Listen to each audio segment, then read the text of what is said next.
How can we class this up?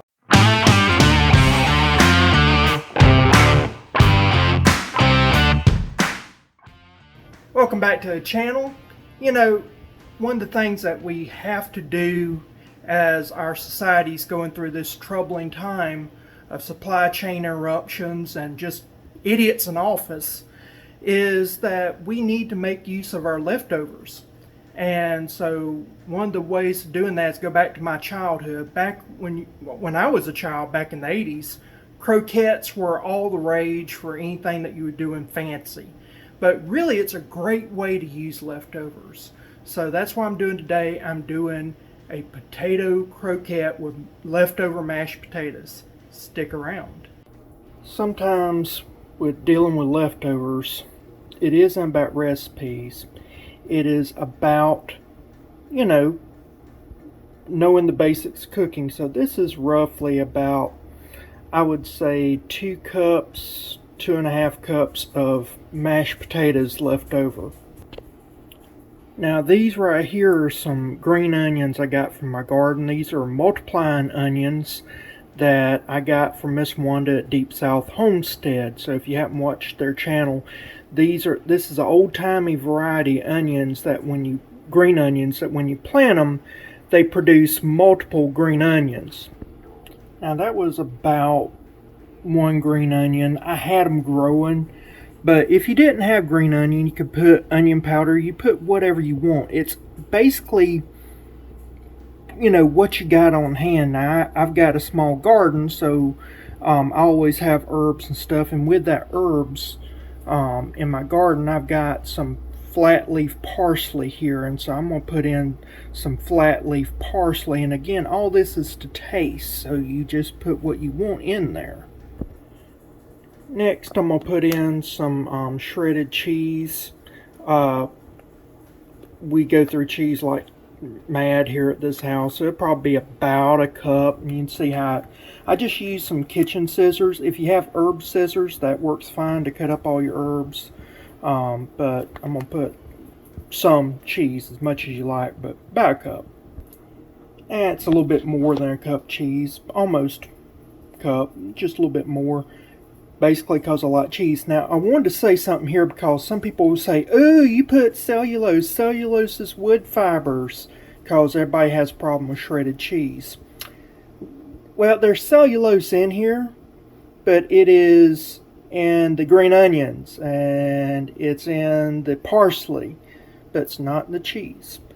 This cheese here, it is coated with starch, tapioca starch and potato starch. And that is what they use for their agent to keep the shreds apart. And really and truly, after figuring up how much it costs to shred my own and the time and everything, this is actually the better deal for us. So it's okay to use shredded cheese. I know a lot of snobs say not to use it, but if you look at your ingredients, it's okay. Now we're going to give this a mixy mix with a spoon. Okay, right now this is very good. And I could stop here. And this would be a very good base. But I want to do something else. I want to add some dillweed to this. I wish I had some fresh. I don't have fresh. Just wrong time of season for it. So I'm going to add in about a tablespoon, more or less. Actually, I went a little less on that, so let's just say that's half a tablespoon. Now I need to thin this down. And the reason why I went less with the dill is because I'm using dry dill. Anytime you're using dry ingredients, you kind of go less on it. If I had fresh dill, I definitely would have gone a tablespoon, maybe more. Now this right here is half and half. Personally, I rather drink half and half over milk, even though the calorie content is horrific. But I'm just putting a splash, maybe a tablespoon. And that's just to thin it out because I've got a dry ingredient. If it was fresh dill, I probably wouldn't even put any more of this half and half in here, but I need it to kind of keep everything hydrated. Okay, it still needs a little bit more. You can see where this is crumbly. You want this to be kind of more homogeneous because the ingredients are going to need some room to extract. So I'm going to add a little bit more. So let's say another tablespoon or so. And this is, again, we're just kind of doing this on the fly, making this up. This is just making do what you got, doing leftovers, and understanding the basics of cooking. So you want see how like that right there, it's nice and smooth. You don't want this crumbly mess. You want what's right here. So let's continue to mix, and I'll be right back. By another tablespoon and half. Mix again.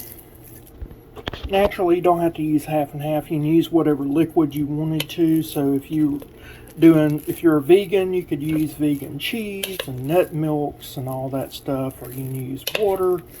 You can use regular milk. You can use whatever you wish. So now I've already tasted this. I do not need to adjust for seasonings. This right here is God good.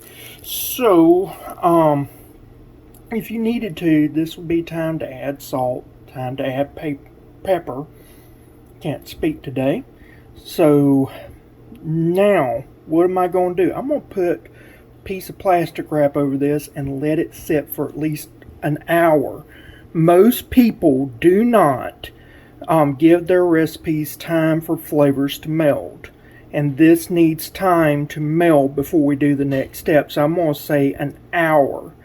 So right now I'm going to go make a phone call to my mom, talk to her for a little bit, and I'll be back. Okay, that's been about an hour, so we're going to go ahead and take this plastic wrap off, and I'm going to stir this up some more so that any of the liquids that might have went ahead and oozed out of the onions, that it can be incorporated in. Then of course any liquids have been soaked up by the cheese and the dill, so we're just going to incorporate all this a little bit better.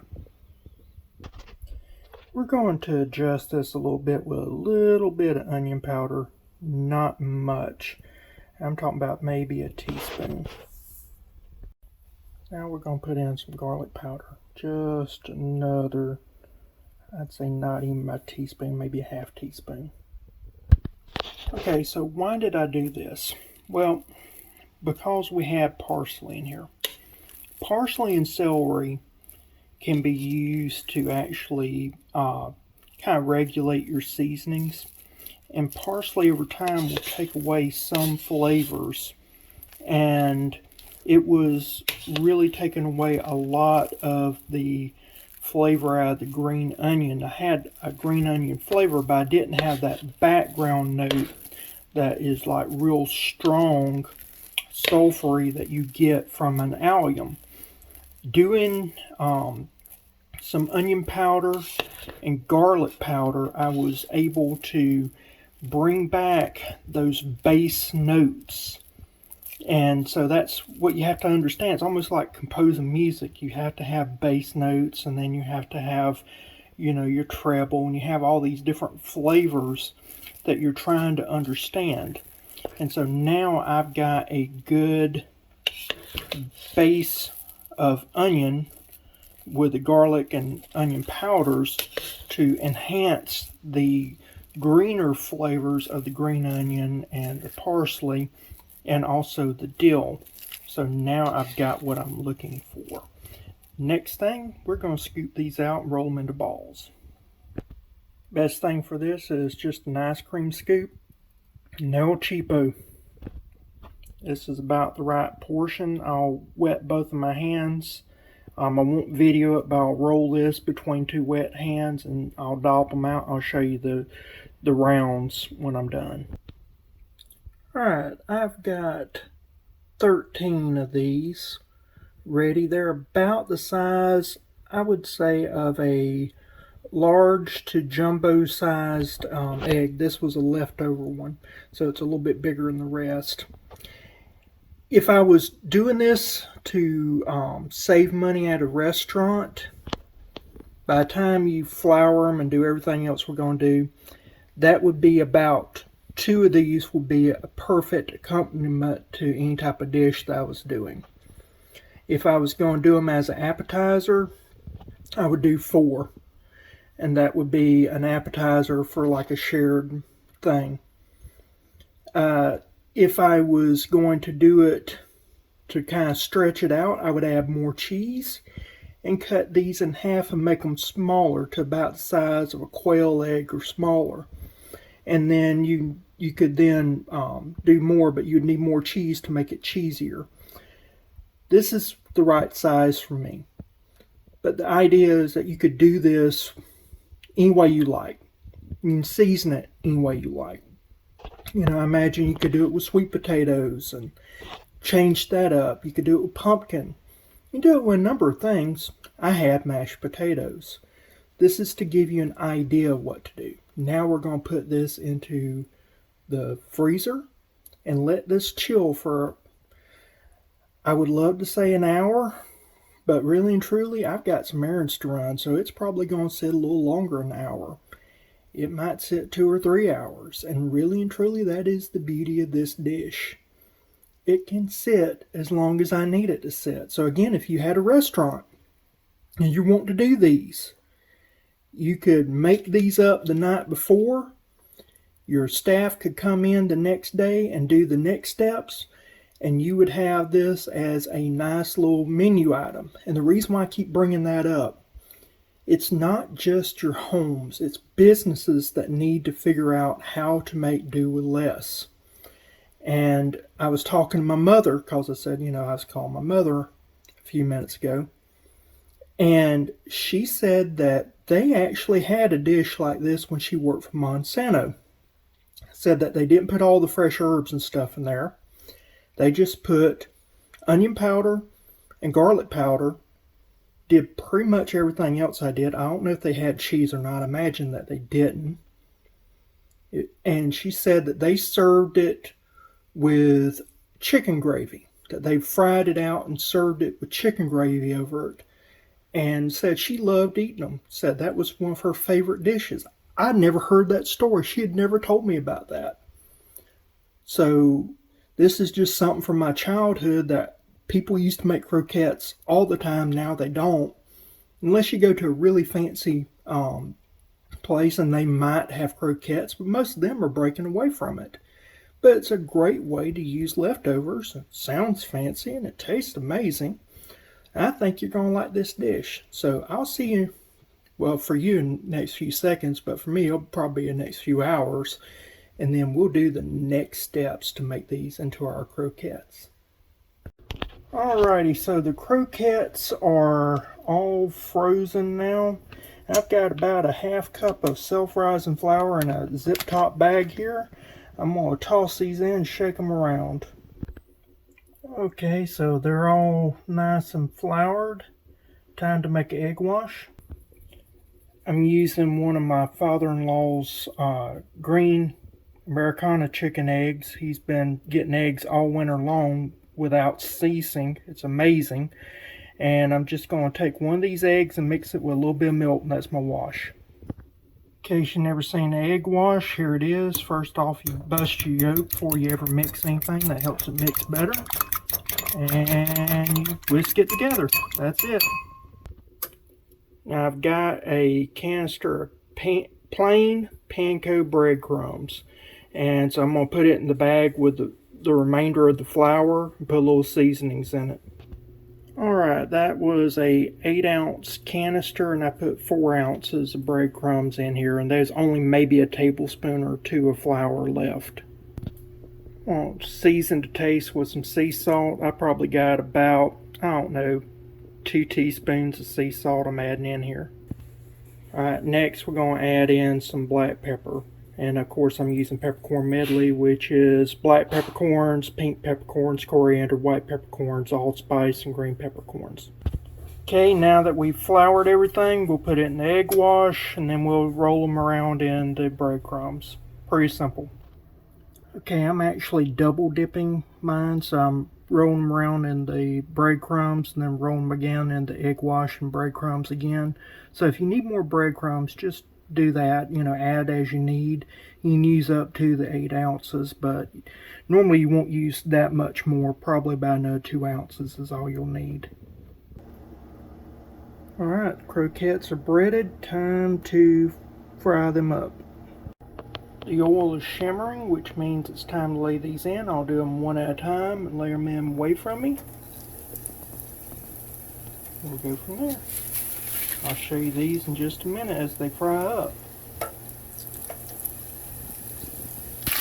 These are browning up beautifully. Now, if this was a restaurant environment, what you do is you do the prep that night, and then the next day your prep cook will come along and do all the stuff that we did with the coating. Take it to your fry cook. Fry cook would cook these about 250 degrees, put them in the refrigerator until they were needed, and then per order you would do these, you know, 350 degrees until they're golden brown. This way I've got to kind of heat them all up at the same time and heat the inside while also cooking outside. But if you wanted to, you could do the same thing in your own house and do a bunch of these.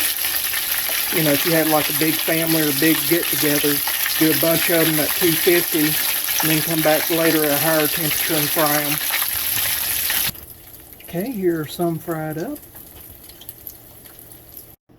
Well, this is our potato croquette, nice and golden. Let's see how it tastes.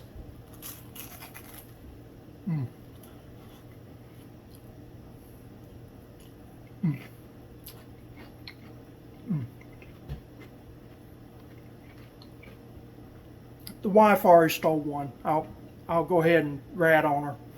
But these are cheesy, herby, crunchy, a little salty. They're everything that you want. Definitely give these a try. And if you will, go ahead and give this video a like if you hadn't already. And if you're watching to now and you're not already subscribed, why haven't you? Go ahead and subscribe. Hit that notification bell so you can be alerted to future content. And I'll see you again next time. Bye.